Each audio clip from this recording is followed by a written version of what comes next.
So on this week's episode of Be More Super, the podcast, we're joined by another great guest. Literally, this guest is an actor, director, producer, voice artist. The list goes on. I could be here all week listing off this man's talent. It's David Hayter. David, welcome to the show, sir. Thank you for having me, Brian. It's a pleasure to be here, and thank you for your dedicated series to Warrior Nun. We are all very grateful for your investment in our little project. And you know what? I only just realised literally my past, I think 7 or 8 interviews has literally been for Warrior Nun.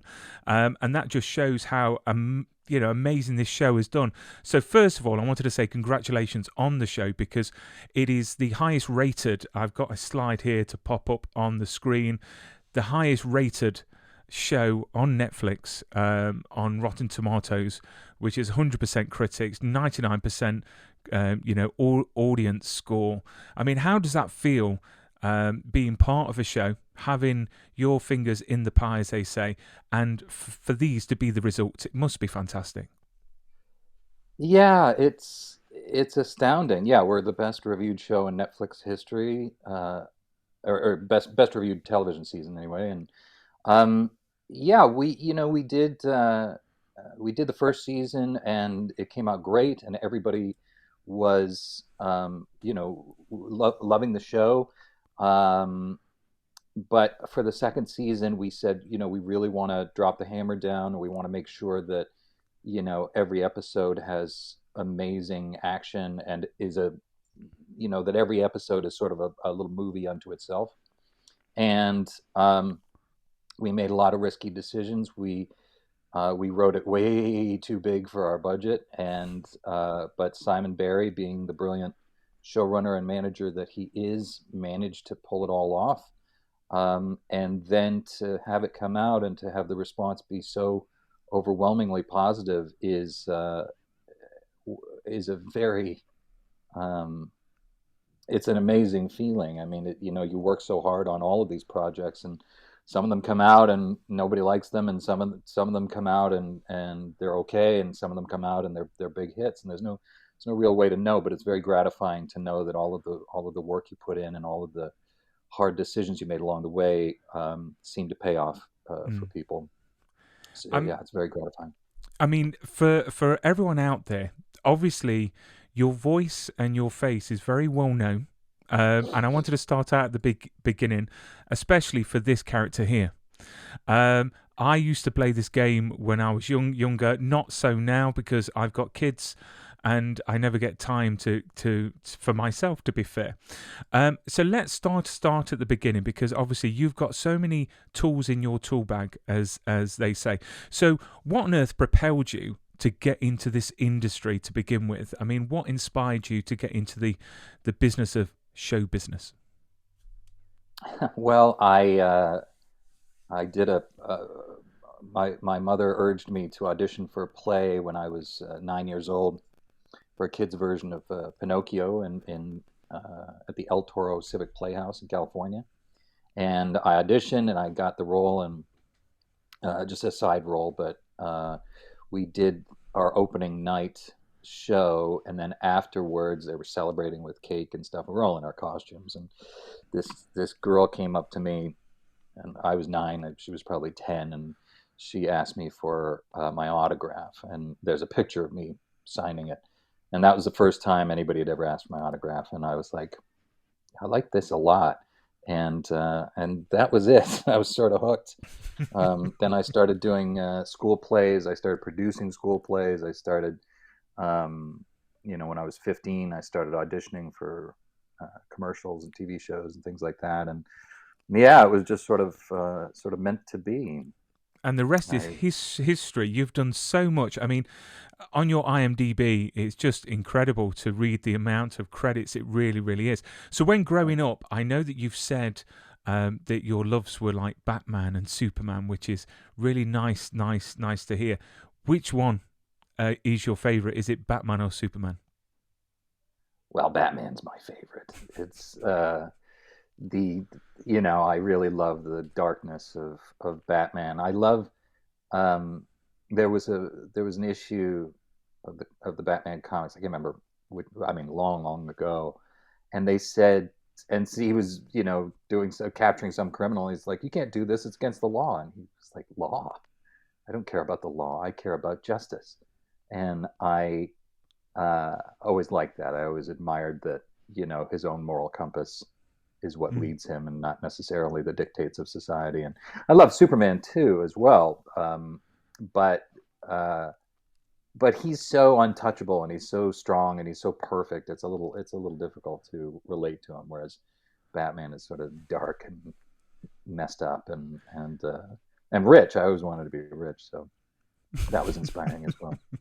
I mean, if you had the opportunity, because I know Superman has been in the press quite a lot recently, with especially with James Gunn helming DC, you know, about the writers and the story. I mean, would you like a dig at maybe writing a Superman sequel?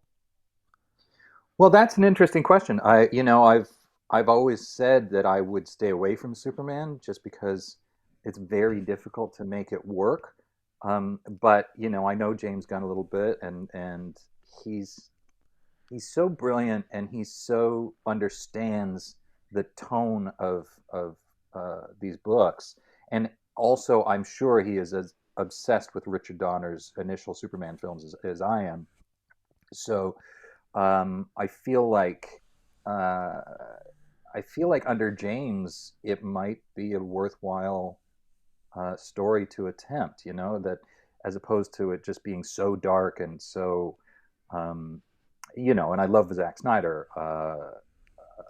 Of course, he did our film Watchmen and did an amazing job. But there's a lightness, and I think a comedy that needs to come along with Superman, because the whole thing is so huge and pure, and sort of ridiculous at its core. And so I'd be very curious to see what James does with it. And if he ever wanted me to consult on such a thing, I would certainly be open to it. And that's the thing I'm looking forward to. Is obviously we all love Henry Cavill, and Yeah, Richard Donner movies were my favorite. That is my childhood, and it always has. Hence, that's why I call my daughters Lois after Lois Lane, and right. I've named my other daughter Cara after Cara Zor-El. That's So fantastic. That's yeah, fantastic. And I don't know if you know, but my daughter's named Natasha after the Black Widow, because I was working on a version of that film in 2004 when she was born.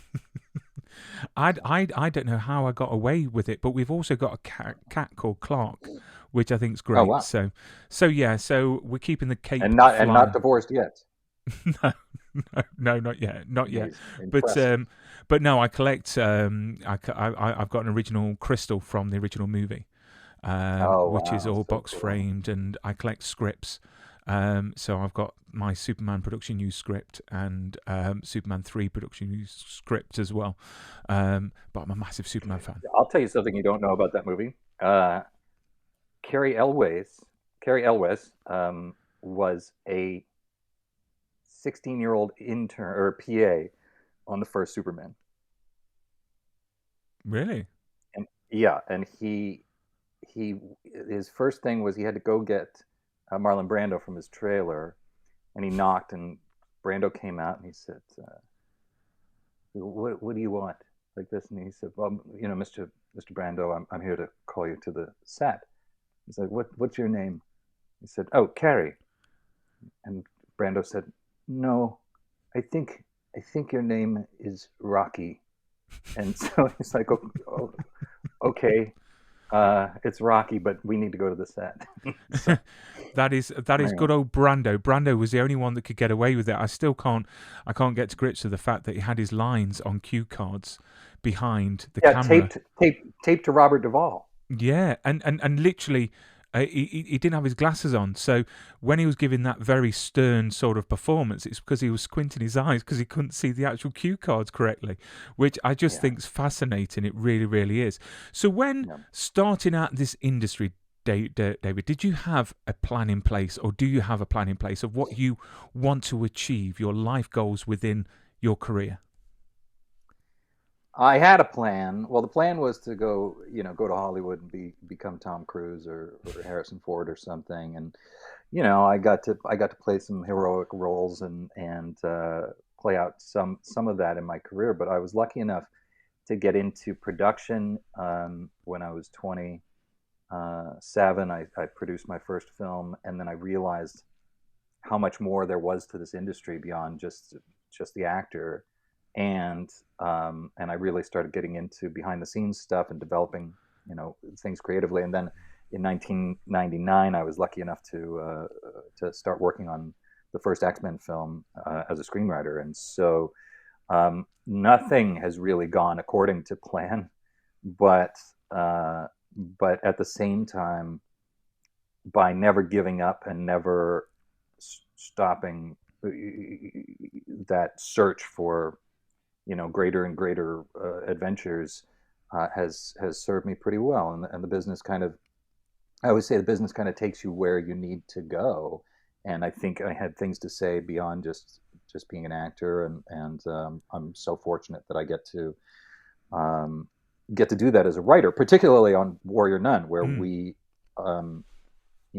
talk a lot about religion and what it's like to be a young living person on this earth, and we get to talk about some really cool things for such a fun show. We get into some deep issues and LGBTQ issues, and it's really nice. It's you feel like you're able to put genuinely valuable thoughts out into the world with this huge platform, and so yeah, it's been a pretty good ride. And Warrior Nun, I've got to say, as you said, representation and the messages, and it's done in such a stylish way that it's not done in a way that, I know there's some shows out there that literally that's the point that they're trying to get across, but this Right. is done in very a stylish, artistic way. It's just beautiful. So let's talk Warrior Thank Nun. you. So you came onto season 1 as a co-producer. So how did I you did. get approached to start working on season 1 of Warrior Nun?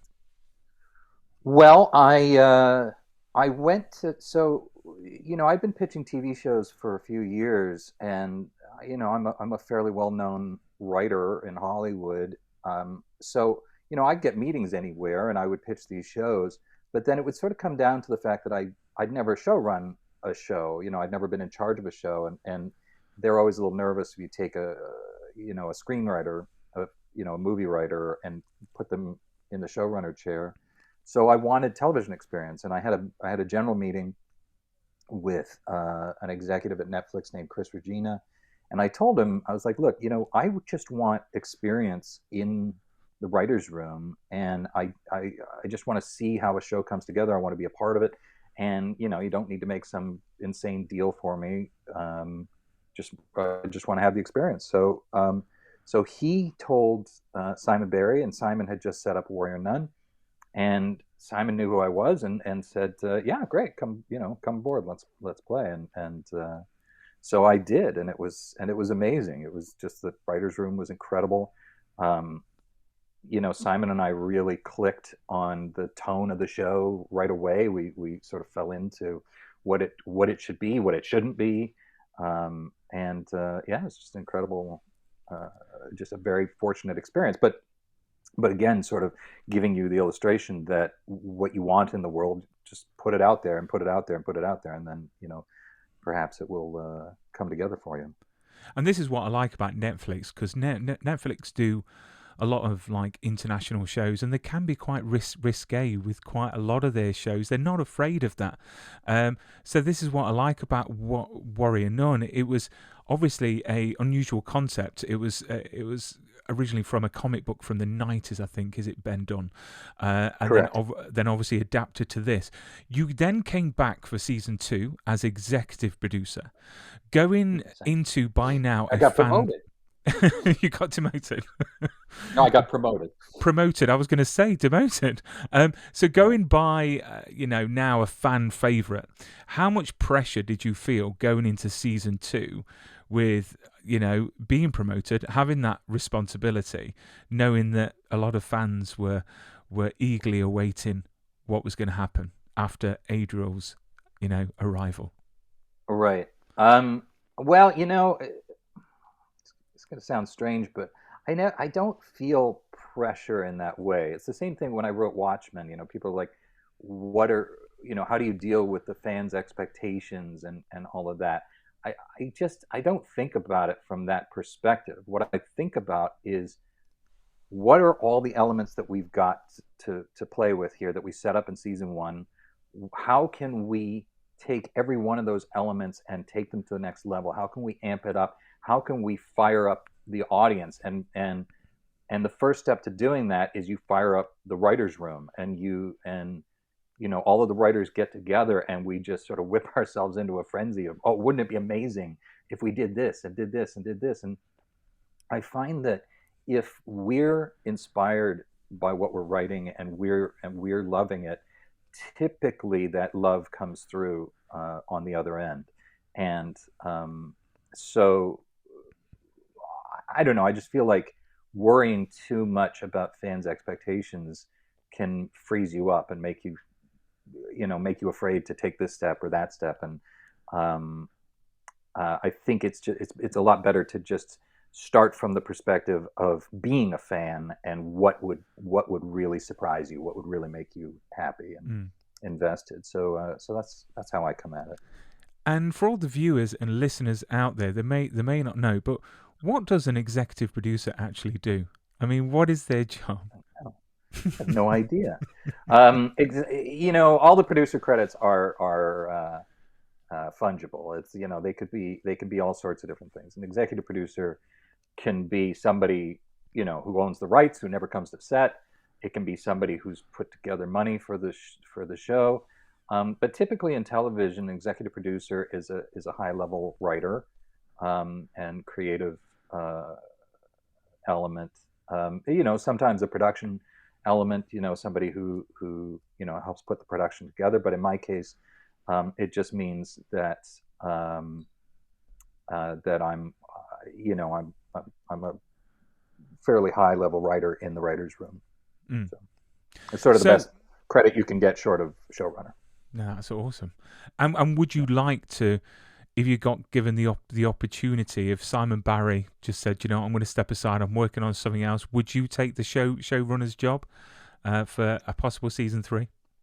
Well, it's funny, we joked about it, but what Simon does is so incredible and goes so far beyond just the creative writing of it. I mean, he organizes the whole show. He's got, this is his 5th series, and he's got so much experience that while I thought I would want that job, I kind of, it's very intimidating to think about taking over the production of the entire show. And really, I felt like my job on season 2 was the best job, because all I do is worry about the story and talk to the actors and directors about this is the reason we did this, and we're trying to set up this here, and so on and so on, and then the rest of the time I'm hanging out in Spain, just drinking wine or eating olives.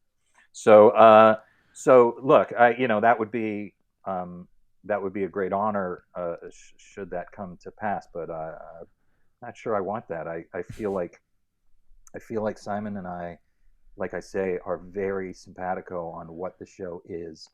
And there are things he can do writing wise that I can't do. And so it's such a beautiful balance. I wouldn't want to mess with it, really.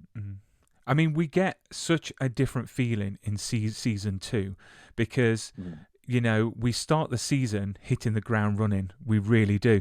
And it never stops. And if I'm right in saying, originally it was 10 episodes, but it got cut down to 8. Was this for the tempo of the show, or was there something else that caused it to go from 10 episodes to 8? It's just a decision by Netflix. We never got any explanation. It was before, and I think that decision came down before we had broken the season, so it didn't it didn't affect the writing at all. But it was just Netflix said we're going to do 8 this year, and however their numbers come together is a mystery. So, but I do want to say, to come back to some of the things you were saying about the LGBTQ component of the show. And you were kind enough to say that it was stylish and felt real and not tacked on or anything. I can't remember exactly what you said, but it was very, very kind. And I just wanted to say that part of the reason it's so stylish is because our actors are so good. Our Mm. cast is so good, and everyone on the show understood that this isn't. We're not showcasing uh, an LGBTQ relationship per se. We're showcasing a relationship, a story between two characters who love each other. And I think that when you try to say, "Oh, we're making a point here," or we're trying to, provide representation or whatever, of course we want to provide representation, but at the same time, it doesn't matter who you love. The point of it is you love who you love, and to let that relationship unfold in a real way and not in a stagey way, not in a I'm making a point way. And so, everybody from the directors to the actors, the writers, was on board with that. And also, we knew that our fans in the gay community would be expecting certain things or Mm. expecting disappointment because they've been disappointed by other shows before. We really wanted to play with those expectations and sort of draw it out and make them wonder in a classic sort of rom-com fashion, like, will they or won't they? Is this going Mm. to happen? Is it not going to happen? I've been burned before. And we just, we really endeavored to make it feel as real and as heart wrenching as possible. Mm. So I'm just so thrilled with the response that the relationship between Ava and Chris and Ava and Beatrice has Mm. has received. And it's so natural.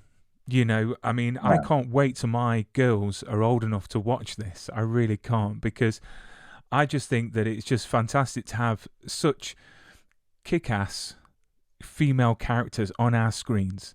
And for yeah, me, I don't know if it's changed since I've had daughters, but I'm seeing more now, female leads, and I'm just thinking hmm, to myself, I can't wait for my girls to look up to these female leads and have positive sort of role models, on yeah, on our screens, and good representation as well. It shouldn't be hidden. It's natural. It shouldn't be, you know, put out there in the wrong way, or so this is why I like this show so much.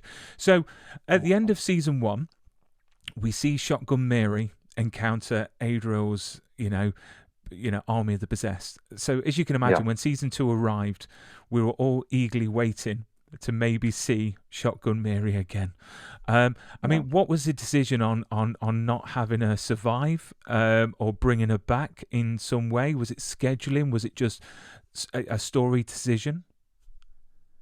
Yeah, it was a personal decision between Toya and the production, and she, I'm not really at liberty to talk about it, but she, um, it was mutually decided that she wouldn't be coming back, which was a shame because she's such an amazing character, and definitely a fan favorite, and Toya was so good in the role, but yeah, it just sadly didn't work out, and Mm. and so yeah, yeah, so we had to revise it, I which was mean, a was there shame. anything? But at the same time, it kind of gave Camilla a larger role in the series, in the season, and which I think she really developed in a beautiful way, her character, and yeah, but it was a shame.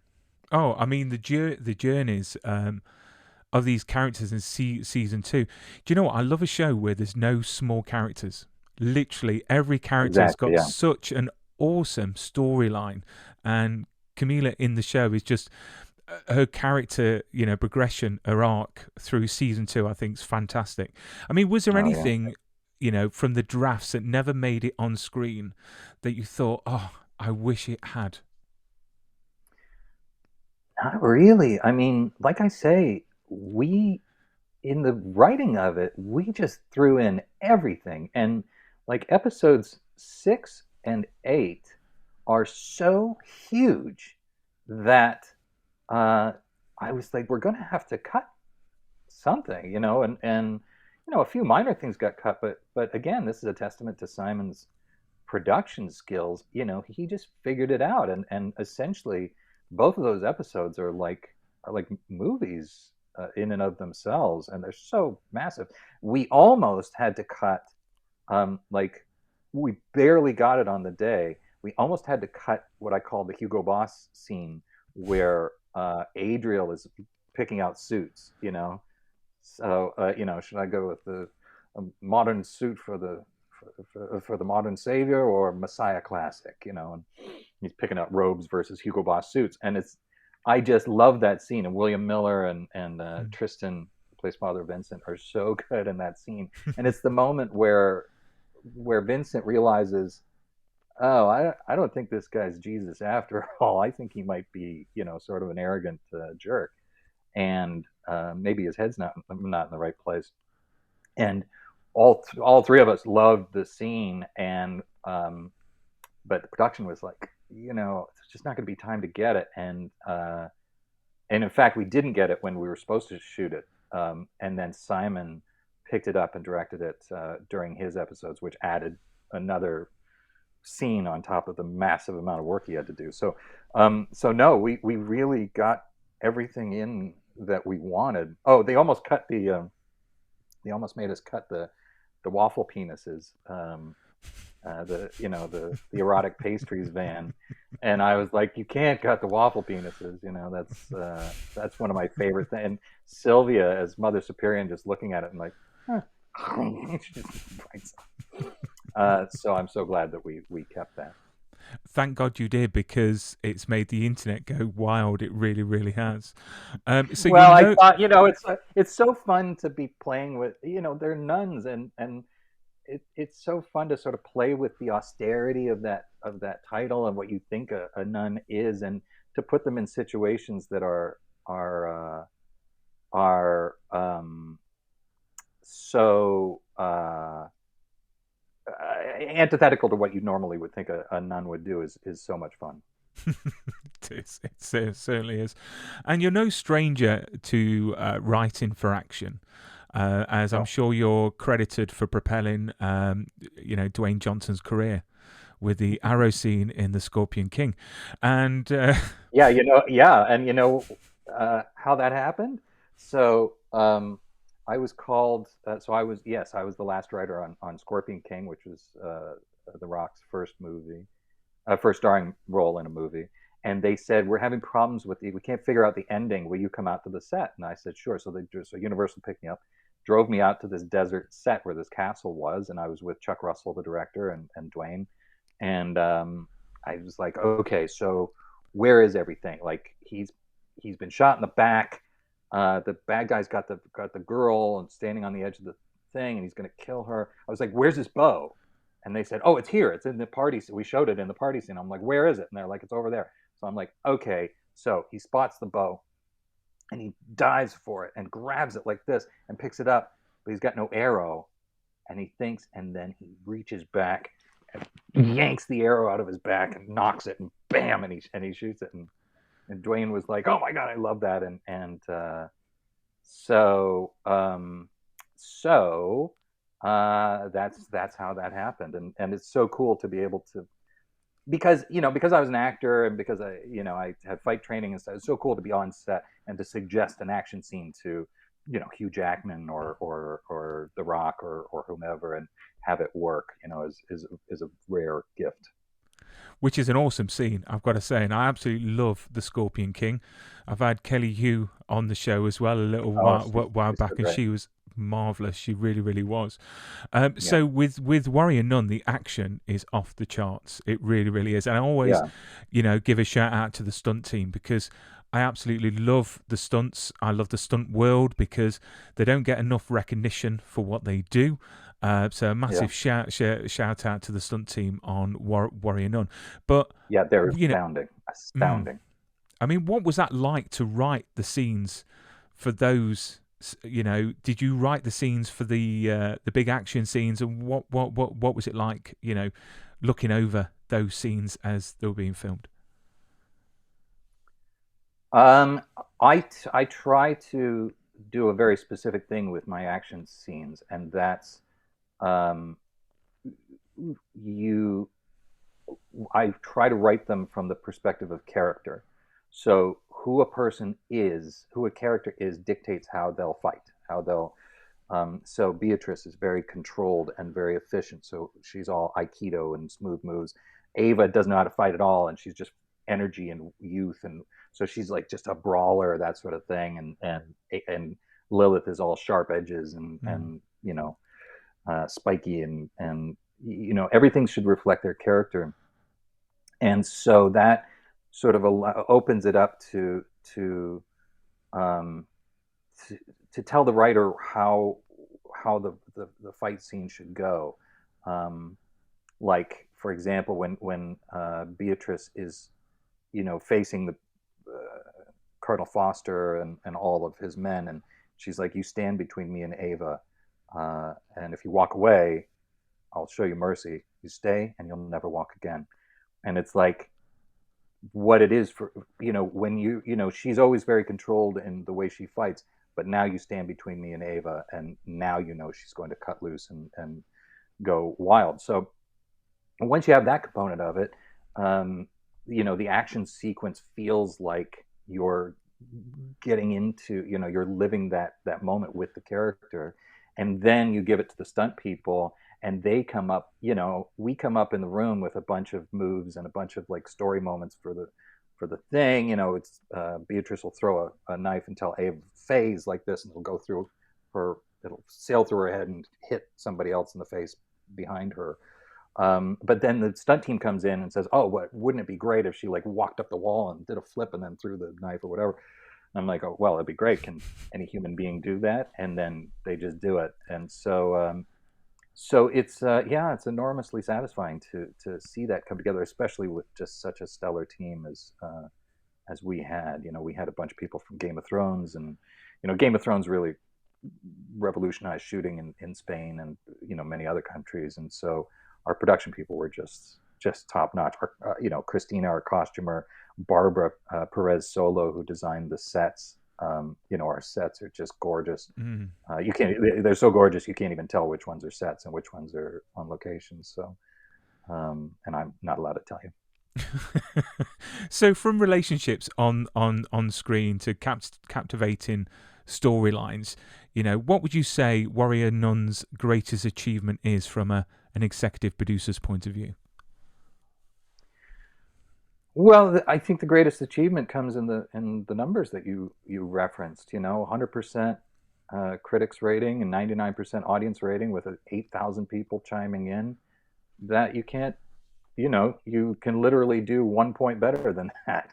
So those are better grades than I ever got in school, and I feel like that's an indication of success. When Mm. David Mamet said, "There's only one rule in writing: don't be boring," and um, and I feel like we accomplished that. I feel like uh, people are very excited about the show. Somebody on Twitter yesterday said, this season 2 is like crack. I don't know how you did it, and so it's so nice when people are moved like that, or you see them, in videos crying over scenes that you wrote. It's just enormously gratifying, and it's nice to make Mm. make people happy. And talking about the fans, we've got a few fan questions. So the first one is from Sister They and Them. Do you have a favorite scene or location that you wrote and shot?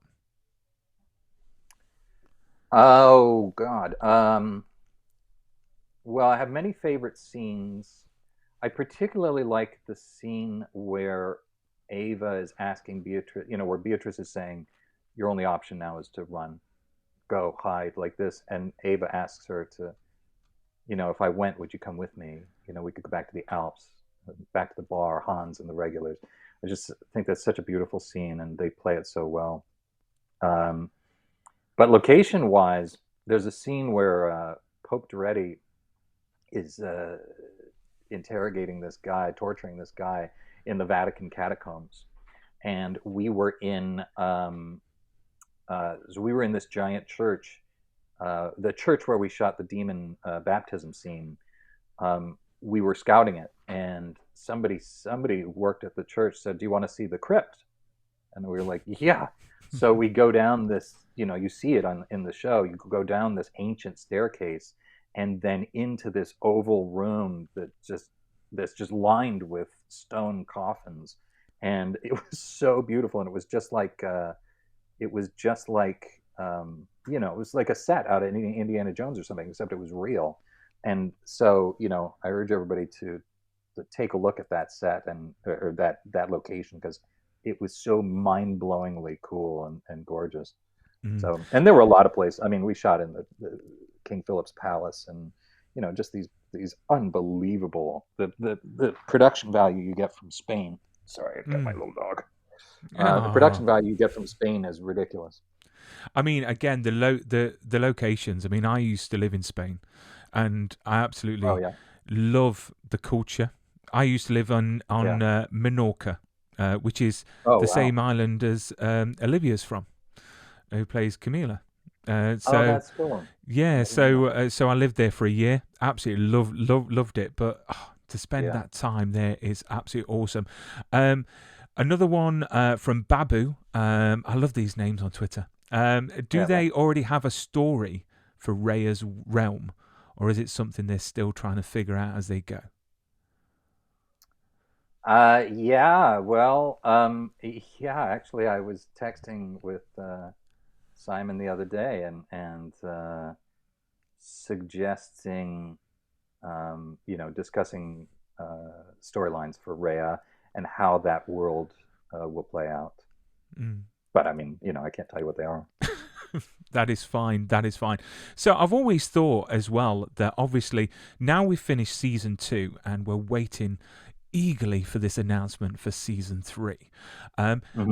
Are the actors that are all involved, are they obviously free to go and start other projects, or are they on hold for a certain amount of time? It just makes me wonder, because if it gets renewed, and it will get renewed, it's got to get renewed. Um, you know, how is that a scheduling wise, job to get everyone back together? Get the band back together. Yeah. Well, I don't know the specifics of their contracts, but typically they have a hold over you for a certain period of time, where they can say, "Look, this is first priority. You have to come back when we call you back." Um, but so, sometimes they take too long. Sometimes they exceed the hold. You never know. It's a huge logistical effort to get everybody to back together again. But again, I think that everybody on the show, it's really a labor of love, and so everybody makes their best efforts to come back together as a family. Mm. I mean, have you heard anything about a season 3? Um, I, No, not yet. because it was like a month after season 1 finished that we got season 2 green lit, and Yeah, Simon told the cast on a YouTube video. So I think everyone's waiting for an early Christmas present. They really are. But I presume that yeah. it's going to be all out on social media as soon as the news breaks. But again, I mean, Mm. look at is it a show? What was the show called? The Bastard Son and the Devil Himself, Right. which is on Netflix. Amazing show, and that's been cancelled. It hasn't got a second season, so that's just Yeah. been announced, which I'm really shocked at. And do you think the way streaming works now, it's any person's game, because is it based on, from your point of view, the quality of what the show is, or do you No. think it's just working numbers at Netflix's head office? Well, I think that every streamer is different, every network is different. But I think that Netflix, more than most, is concerned with the numbers of, and not just how many people, but which people in which countries are buying in, and so no, I think that has a lot to do with it, and it's which is really frustrating from a viewer's perspective, because you fall in love with the show, and then Mm. for whatever reason it doesn't make the proper dent in Brazil or something, something that's got nothing to do with you, and so yeah, that can be enormously frustrating. So yeah, I know, I don't think it's just about quality. I mean, I know the fans have been talking about, it would be nice for a potential if we didn't get a season 3 to have a Beatrice spin off Mm. because she's going on her journey. It could be like Kung It's Fu, going but right. with Beatrice. I would do that in a second. Beatrice is such an amazing character, and Christina Tonteri Young is so good embodying that character. So yeah, I'd be down for that. Awesome, Let me know awesome. where to show up. So I just wanted to give a shout out because obviously you are a writer, a producer, but you also are a director, and I've got this wonderful movie here, which is Ah, Wolves, yes. and I loved it. Absolutely Oh, thanks. loved it. I thought it was an awesome movie. Everyone needs to go out and watch it. Oh, Great thanks. cast. You'll recognise the lead there from an X-Men movie. He played. Hmm. Is it Havoc? I think he He played played. Havoc. Yeah, but yeah, Yeah, Lucas Till. and Jason Momoa and some other great actors in there. And obviously, this was your directorial debut. Have you got any Yes. plans to direct any more movies in the future?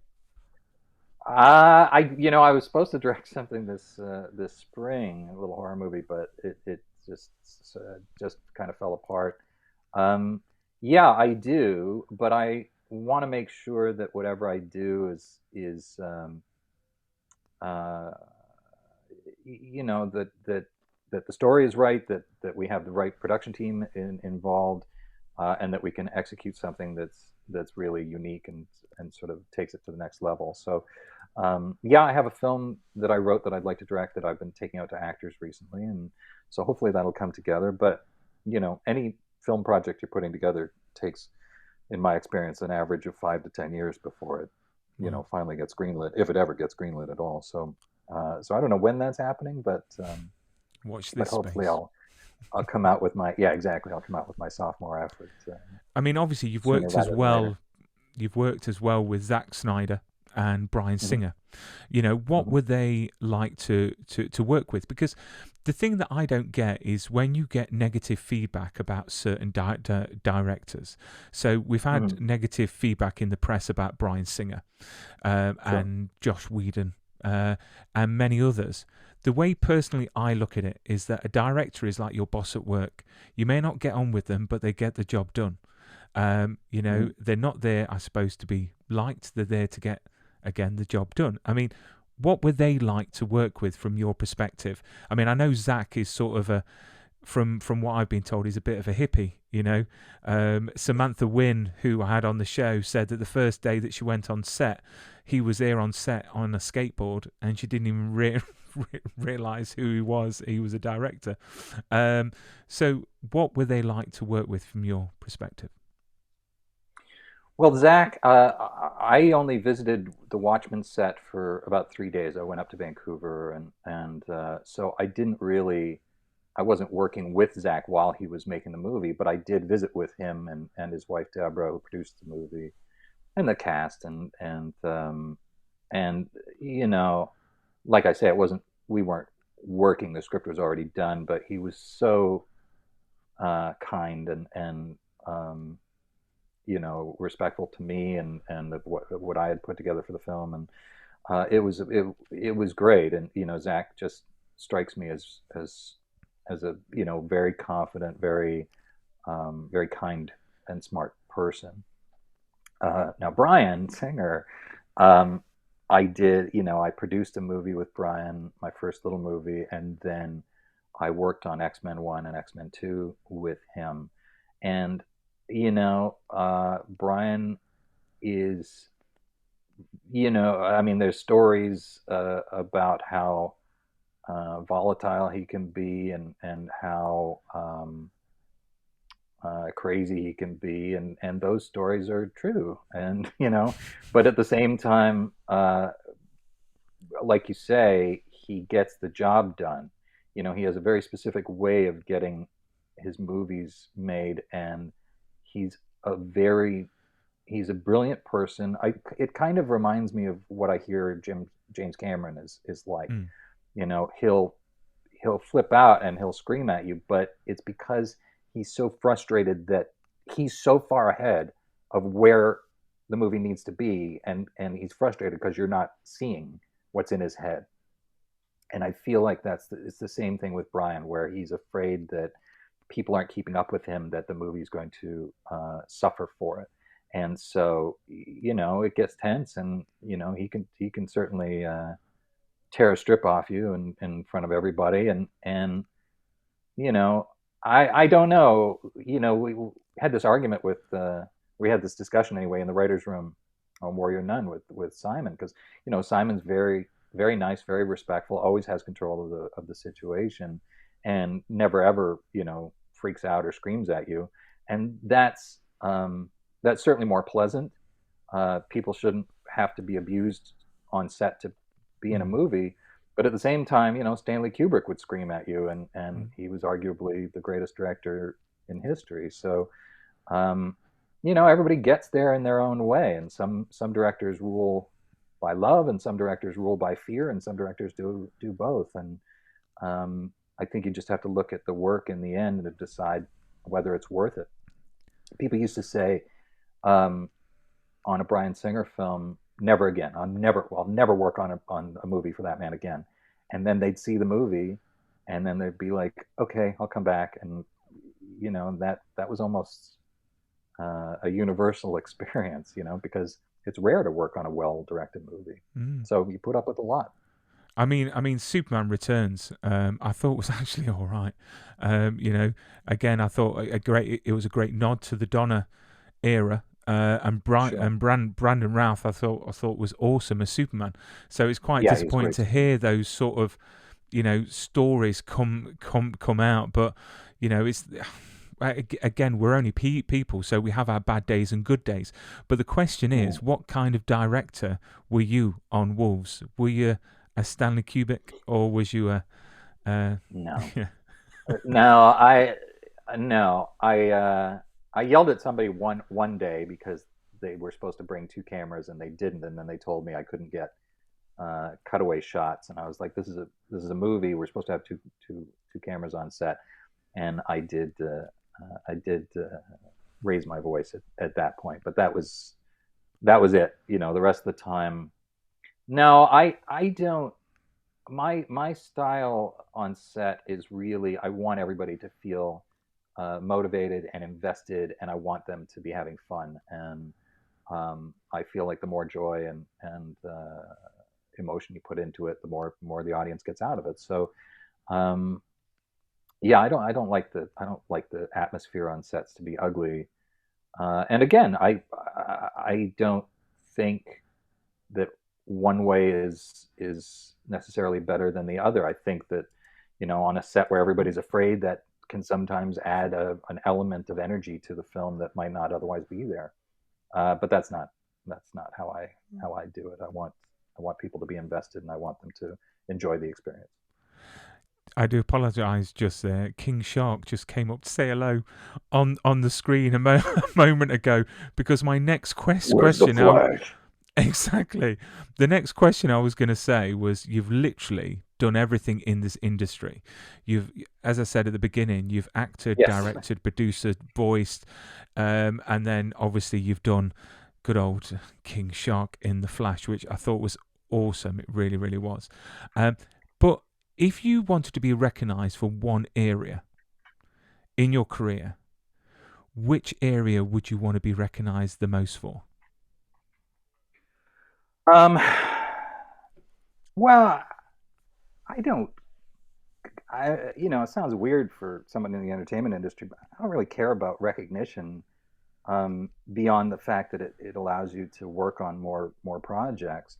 Um, I only care about, was the experience satisfying? Did I do my best? And did the audience appreciate it? So, um, people ask me all the time, like, for example, they say, what was the most fun Metal Gear game, which one did you enjoy working on the most? I'm like, I enjoyed them all equally. Like they're all like every single job I get to do in the entertainment industry, whether it's acting or writing, directing, producing, it's all amazing. And I think you never, it's very dangerous to lose that sense of gratitude that you get to do these jobs for a living. So yeah, I don't think about recognition. I don't think about how much people are going to like me. I just think about, will the experience be amazing? Will the audience love it? And that's the extent of my control over it. You know. Which is really refreshing to hear because when you were at Manchester, when I met you in person, your line was absolutely enormous and everyone was buzzing. And the great thing is you took time with every single fan and they were walking away absolutely buzzing, smiles from ear to ear. And I was just watching every single one as they were walking off. And I just think that's wonderful that you're giving back as well, going to these wonderful conventions. I mean, when we talk about Yeah. your Well. I mean, the reason they walk away buzzing is because I at the end of the encounter I walk up and I say, by the way, you're pretty good. And so, like right in their ear, and it's so surreal to hear the snake voice, come out of somebody's face. And yeah, I mean, that's just, being Snake is just like having a superpower. You just change your voice and it makes people happy. So it's a pretty cool thing to have. And I do really like everybody to, because people get nervous and, they're afraid to talk to me or whatever, you know, um, but I just want everybody to feel at ease, and I want everybody to feel like they've had, a cool experience, and that we genuinely connected and hung out. and have you got any plans to come over to the UK again for any conventions in the future? No immediate plans, but anytime they invite me, I'm there. I love the UK. I'd love to go to Scotland, and I did one in Dublin, which was amazing, and yeah, I'll and I love London. I got to live in London for 6 months while we were working on one iteration of Watchmen, and that was incredible. And so yeah, I'll come back anytime. And do you know what's on my Christmas list that has just arrived, but I can't watch it? Is the Ultimate Edition of Watchmen. Oh, that's my favorite. That's my favorite version. I think that's the one that took like 2 years to edit, and it's the full experience. And Yeah. so yeah, I think you're going to enjoy it. And in 4K, I cannot wait. And have you kept anything from any of your projects? Do you keep any mementos as sort of souvenirs? They don't really let you keep too many things as a writer. What have I got? I don't know. I keep little Yeah, I keep little things. There's little doodads on my shelf. You can see so the down by the king sharks there, there's the wolf guy, Mm. and that was a maquette that they made up for Beast for X-Men 3, I think, and then we repurposed it to design um, Caden's wolf colors on wolves. Um, but no, I when we finished the first X-Men movie, Bryan Singer had taken what he took Professor Xavier's chair, and he took 5 sets of Wolverine claws. That you Mm. just hang on to them, and then it looks like you've got the claws. And I said, "Hey, Brian, maybe you could give me one set of the claws, and then you'd still have 4 claws, and you could play Wolverine all you want with your friends, but I'd still have a set, and I could mount them on the wall." And he was like, "No," and so he wouldn't give it to me. And then IMAX sent me uh, this promotional thing from Logan. So Yeah. now I have a set of claws, but they're just totally fake. And so I was really bummed I never got my Wolverine claws. Maybe one day. There are a few out there still going around the market. The sponsors of my show, Prop Store, they're based in LA and in Oh yeah. London, and they sell and buy screen use props. And I've actually held some proper Wolverine claws, Oh um, cool. which is pretty cool because I go down to the headquarters when they do their auctions. So I had Gandalf's sword from Return of the King in Oh, so cool. in my hands that went for like three hundred Go ahead and drink. thousand pounds. It's just amazing. It really, really is. I've had Indiana Jones's hat, whip and jacket in my hands, and Superman's costume. Nice. It's just amazing. It really, really is. Um, Yeah. but before we bid farewell, are you still on Cameo? Because I noticed that you do some wonderful things on Cameo. Is that still going? Can people get these last minute Christmas messages for their loved ones? They certainly can. Yeah, if you yeah, you go to on Twitter, you go through Book Cameo, and the link is in my bio. And yes, if you want Solid Snake to wish anyone a happy holidays or a Merry Christmas, I'm happy to do it. There you go. I will put the link at the bottom of my video. But David, you've been a great guest. Thank you so much. It's been an absolute honor. And literally the amount of stuff that you've done, we haven't touched on Watchmen and loads of other things. It's been crazy trying to come up with some questions for you, because my mind's been like exploding. It really has. But do you know what? I think an hour is enough of your time, and I'm grateful for you to come on the show. Keep safe and stay super, my friend. It's been a pleasure. Thank you. Thank you. You too, Brian. Really great questions, and thank you for all your support of Warrior Nun.